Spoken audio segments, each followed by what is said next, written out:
Now at 6 and streaming on crossroadstoday.com, migrant families separated during processing, the federal government's response this evening. And a federal lawsuit against Colony Ridge claims they target and use predatory loans against Hispanic families.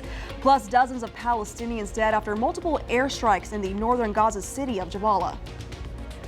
The clouds and rain are with us now. We've already had some light showers around the area. It's going to increase over the next couple of days, so it looks a little soggy into the weekend. I'll have your complete forecast coming up in a moment. And it is the season of commitment. Stick around, I'll have that in sports. You're watching 25 News now at 6. Good evening and thank you for joining us. I'm Karina Garcia. Don Brubaker is off tonight. Authorities issued an Amber Alert this afternoon in Princeton for 3 children. One is a 16-year-old black girl and a 5-year-old black boy and an 8-year-old black girl. The suspect is 37-year-old Nazia Ali. They were last seen in a black 2017 Mercedes 300 with the Texas license number NBV 5334. If you have any information, call 911.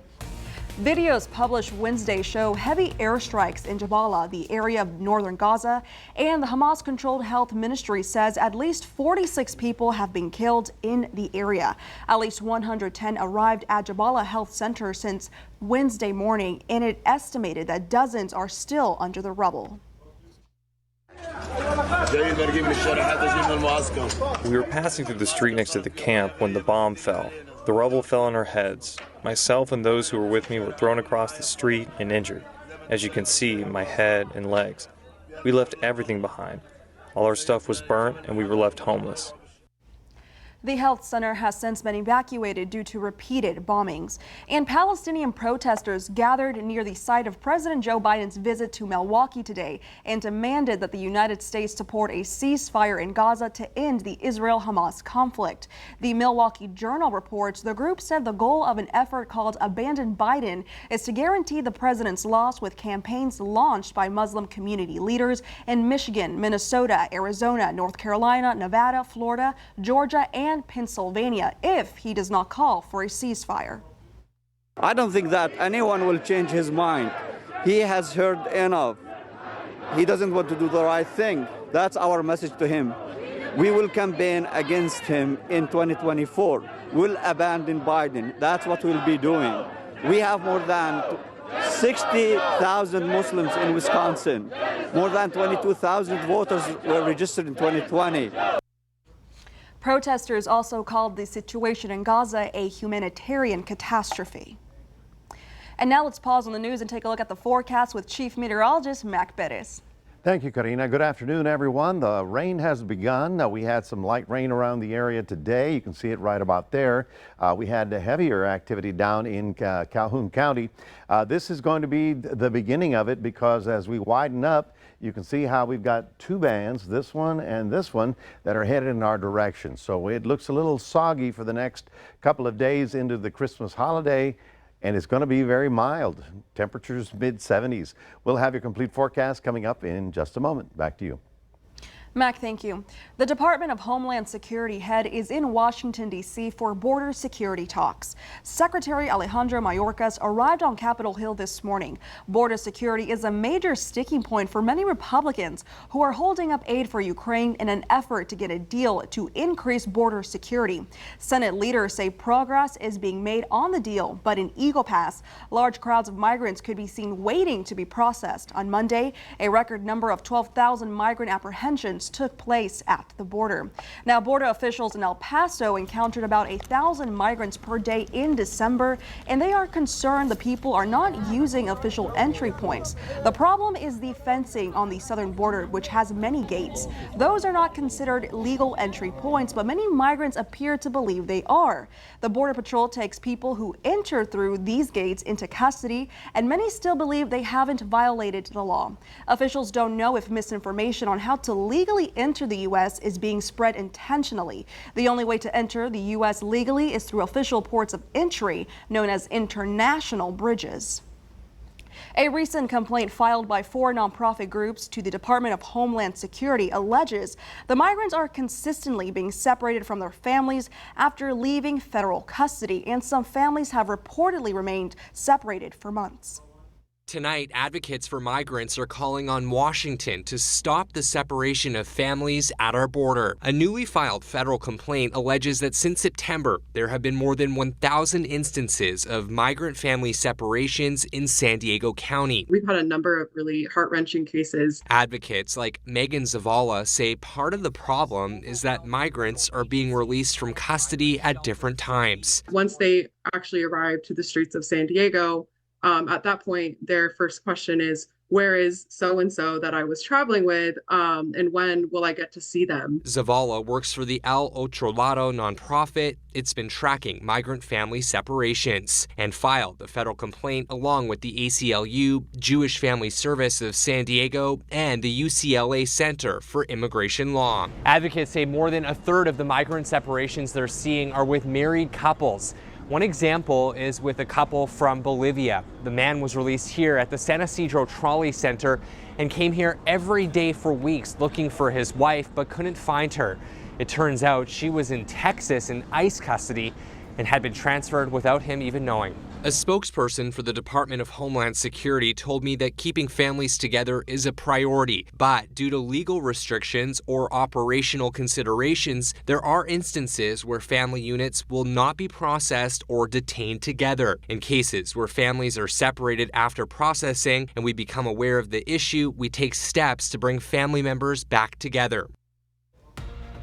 Just 30 minutes outside of Houston, the DOJ is suing Colony Ridge Development for operating an illegal scheme that targets Hispanic residents with predatory loans. The federal lawsuit says Colony Ridge sells unsuspecting families plots of land that are prone to floods and are without water, sewer, or electrical infrastructure. The lawsuit claims they do this by exploiting language barriers by conducting most of its marketing in Spanish while offering important transaction documents only in English. They also say Colony Ridge sets up borrowers up to fail with loans they cannot afford.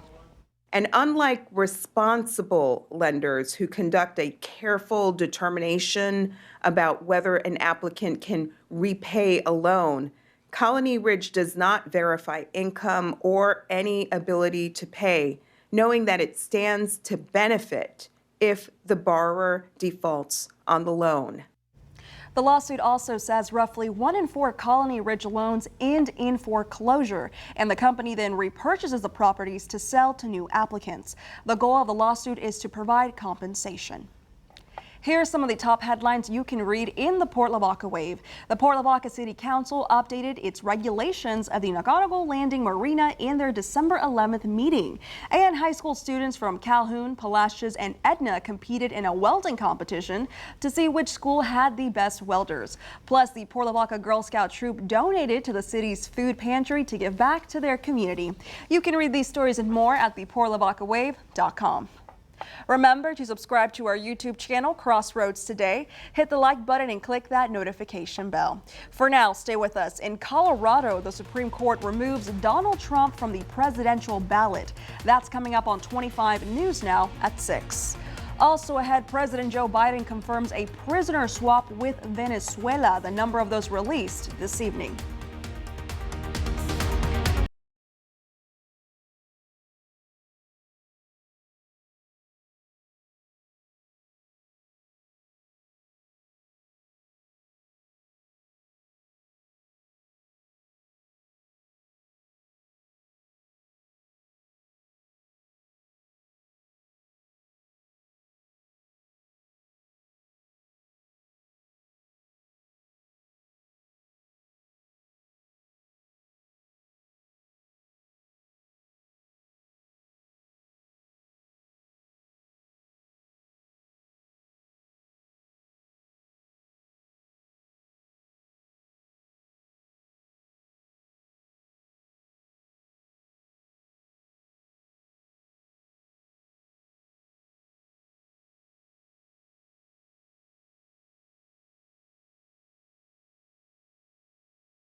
The White House confirms that the United States reached an agreement with Venezuela for prisoner swaps, which includes 10 Americans. A statement from President Biden confirms that 10 Americans who have been detained in Venezuela are coming home.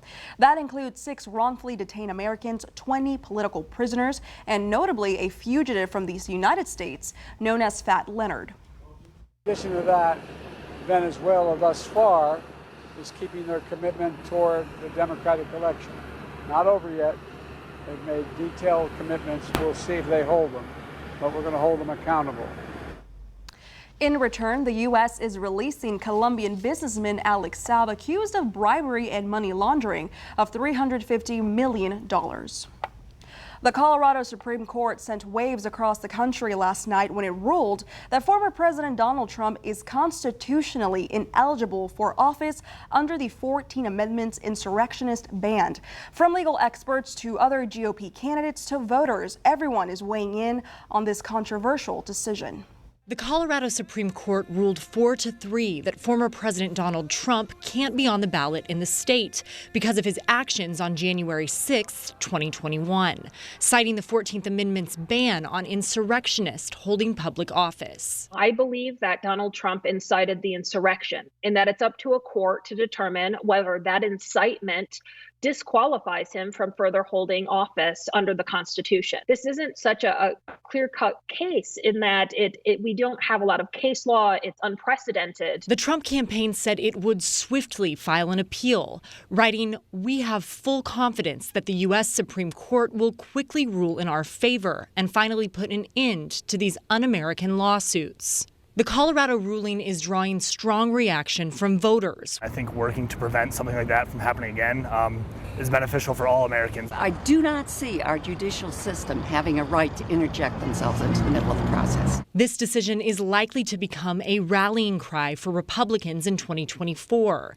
Even Trump's primary competitors are speaking out against the decision. We don't need to have judges making these decisions. We need voters to make these decisions. I think it would cause a lot of anger in this country if people had the choice taken away from them. Trump spoke at a campaign event in Iowa Tuesday night after the ruling dropped, but he did not mention the court's decision.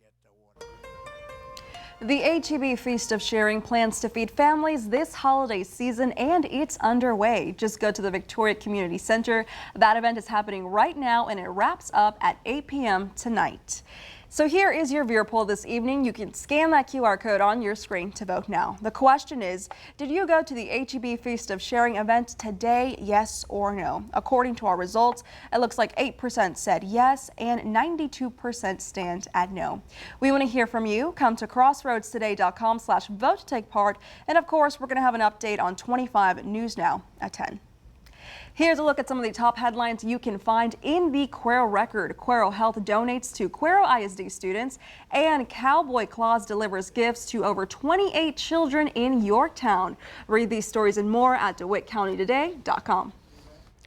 Well, good evening, everyone. We already started picking up shower activity around the area. We're down to 67 right about now. Today we did get up to 76. That's another day that we're way above our seasonal average. Doesn't feel much like December, does it? And tomorrow is the first day of winter, but it looks like a soggy Christmas weekend. We'll talk about it coming up in just a moment. Stay tuned.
Well, good afternoon, everybody. Yes, temperatures again in the mid 70s, 76 for us, even 77, 78 down in Beeville, and even along the coast. But the thing is, the rain has begun. It all coming in with that southeast wind that's not too strong today, but you can see how the shower activity already moved ashore, and we're getting some of that activity, shall we say, some has been heavier than others. In fact, down, I believe it was in Placido, they did get some heavier rain just south of the city. We'll show you that coming up in a moment. But the other thing that we've got is all the cloud cover and all the humidity necessary for the triggering of the shower activity. Now, what we're getting now is really coming in off the Gulf. The first band is out here, and that's tapped into this southwesterly flow aloft that's really putting the rain in the southwest. But then the main event is that low, which is just coming in to Southern California, giving them all kinds of problems. This is what I was talking about. Here you see Bloomington, you see Seadrift and Port Lavaca. They got the heaviest activity so far today. And of course, up toward Blessing and Wharton, and those areas are getting the shower activity. But this is the little stuff, okay? The bigger stuff's coming in, and so we're going to be kind of soggy for the next few days. It's just the way it works out for the holiday. And there you see the activity over the Gulf Coast. Here's the first band that is moving into far west Texas. This is causing mostly valley rains, but it's not very cold. The cold air is with the next storm, so this is not so much a snowstorm, but rain coming in, and that's good. The desert Southwest needs it, but the main event is here. This is another one of those powerful storms that is producing tremendous rainfall already. You're going to be hearing about flooding and Sacramento, up toward Chico, up toward certainly Northern California and even Southern California as that thing comes ashore. Well, how does it affect us? Well, this is the way it goes. We start with high pressure, but that's already moved east. That's why we picked up that Gulf moisture. So we go from your Thursday. You can see how the rain band starts getting, the one in the southwest moves into the central Texas, and we get a little bit heavier activity. And then we go from Thursday on into Friday, and you can see how we get a strong south wind ahead of the approaching storm. The storm gets here Saturday in far west Texas and gives us a pretty good round of rain. Now Sunday, the storm will be the last day, because Sunday night, midnight, the whole thing passes through, and by Monday we start clearing out and we're getting a little cooler weather and drier weather. So Christmas Day will be dry. Christmas Eve looks a little on the wet side, and Thursday, Friday, same thing. So let's take a look at the overnight low temperatures, getting down to the mid 60s, as you see right about there. Spot where we're supposed to be is the high temperature, and then high temperatures getting back up into the low 70s as well. We of course are going to be dealing with mild weather all the way through. For the day planner in Port Lavaca, 65 up to 71 as a high temperature with overcast and light rain activity. In Cuero, 61 up to 71, overcast and light rain. So a little on the damp side as we get on into the rest of the week. I have tomorrow being the first day of winter. Karina, am I good? We're good. All right, that's Thursday. Then heavier rain Friday, Saturday, and Sunday. And then it clears up just in time for Monday, which is Christmas Day. You get a chance to go outside and ride your new bicycle. That's your 7-day forecast, reminding everybody we've got a QR code. Love for you to scan that. Put Crossroads Today on your phone. Karina, back to you. Thanks, Mac. And now here's Zach Brown with your sports. Well, commitment is in the air, and one local star just scored 1,000 high school points as she just started her junior year. I'll have that in sports.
We have some big-time decisions made today, and some local athletes have made their decision as to where they are going to school. Yoakum Zachary Taylor committed to Army a while ago, but today made it official. He signed his name on the line and will be headed to West Point to play quarterback. He was only at Yoakum for a year, but he expressed his gratitude to the program and his teammates who helped him become a better player. As for why he chose Army, well, he believes it gives him his best shot at success in life. The overall plan for after school, you have a guaranteed job as soon as you graduate. All the guys there, they make you feel at home. They have a bond together. I'm grateful for the opportunity. Just, not every day, some people don't get that same opportunity that I do, especially not at Army. He's also excited to be a part of the Army versus Navy game. Over in El Campo at the field house on campus, Oliver Miles, who was surrounded by friends, family, teammates, and coaches, officially committed to Texas Tech University. Miles is a three-star athlete that will play defensive back once he gets to Lubbock. For the Redbirds, he was a do-it all-star before injury took over. Now the newest member of the Red Raiders still has some unfinished business. He wants that triple jump record. Congrats to Oliver Miles on that commitment. In El Maton, another star who we already knew where they were going, just not official yet, Joseph Dodge from Tidehaven. He's also a three-star athlete and just rushed for 2,000 yards this season while helping the Roll Tide to its first title game since 1980. He loves Baylor and feels at home there as well. Catch the star that head coach David Lucio likened to a young Adrian Peterson in Waco. In Edna, a bright young star reached a milestone that many never reach as she just started her junior year. Jashanti Guerra has now scored 1,000 points for the Edna Cowgirls, and her junior season still has a long way to go. That is a very talented team over there. They are currently undefeated in district play and 15-4 on the year. Still a long way to go. For the first time ever, UTSA has won a bowl game, defeating the Marshall Herd 35-17. It didn't always look that way. They found themselves in an early 14-point hole, but took the lead in the third quarter and never looked back. Jeff Traylor, who interviewed for a few big-time positions in college football, doused with coffee because that was the sponsor of the Frisco Bowl. And another signing we had today at about 5:30, Refugio Bobcat star Ernest Campbell also officially signed. He is going to Texas A&M. He's a two-sport athlete, and he will also run track. He will look to add more gold to his already impressive amount, and C.J. Stroud still in concussion protocol. Karina, back to you. Zach, thank you. We're back in a moment. The bull that stalled traffic in New York now wants bigger and better things. Find out what we mean straight ahead.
New Jersey Transit is offering a plush toy of Ricardo. That's the bull that was bound for the slaughterhouse who made a run for it just last week. Ricardo ran along transit tracks, delaying trains until authorities cornered him. He was granted a new lease on life and is doing pretty well at an animal sanctuary. Once he clears all his medical tests, he'll go to roam at the 240-acre farm, which is shared by more than 400 animals.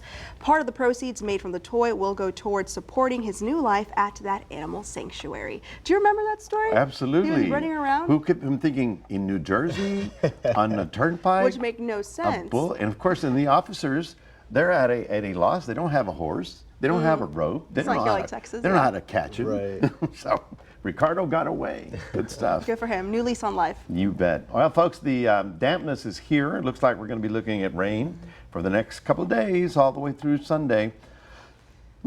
Excuse me. Keep that in mind as you drive around. Otherwise, by Christmas Day, it will clear up, and we'll have some cooler weather next week.